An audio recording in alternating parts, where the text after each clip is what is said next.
Thank you for joining us. I'm Toke Ai, the director of the Keynes Fund in Cambridge, and my guest today is Dr. Chris Rauh. We're here to talk about your new Keynes Fund project, the impact of automation and fears of job displacement on political preferences. What is your research question? My research question is how the changing landscape of work is affecting people's policy and political preferences.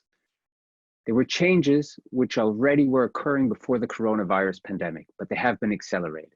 Technological advances in terms of automation using robots and algorithms in production have made humans obsolete in some occupations. However, what matters is not only the rate at which this is actually occurring, but in particular, how people perceive this threat.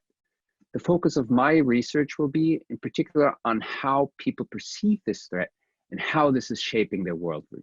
What are you looking at that hasn't been addressed before?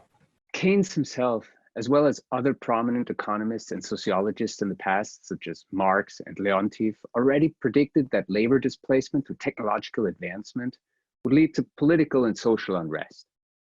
Recently, research has emerged which links historical innovations to political unrest.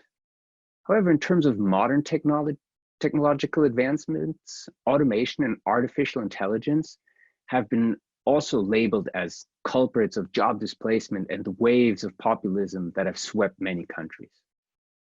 But we don't have a good understanding about this link. We lack information about how people perceive the threats of automation and artificial intelligence for their jobs and whether these fears are actually affecting their political preferences.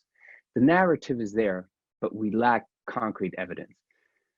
My approach will not only help get an idea of how imminent people in different occupations of different demographic groups think they might be replaced by robots, but it will also allow to identify whether this is affecting their policy and political preferences. What wider social issues does your research address? Political disengagement has been increasing for years. The recent rise in populism has been linked to the outcomes of the Brexit referendum and the US presidential elections of 2016. Moreover, we've seen the rise of societal protest movements, such as the Gilets jaunes, the Yellow Vests in France.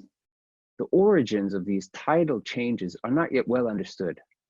I think we could profit from insights on how individuals think the landscape of work is changing and whether this is central to their political and policy preferences. For the sake of legitimacy, we need ways to get people involved in the political process again. Understanding the roots of their detachment is key for this. How can your research help us understand more about the economy and society?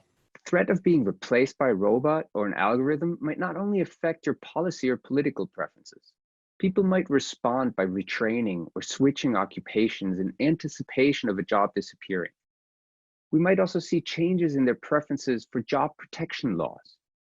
Given the large shifts and the reallocation we will see after the pandemic, it is important to understand these trends. One of the objectives of the Keynes Fund is to encourage interdisciplinary research. How does your project do that? As already motivated before, this approach is based on historical hypotheses. But in its approach, it will be drawing from sociology, politics, and also economics. So it will be covering all of the social sciences.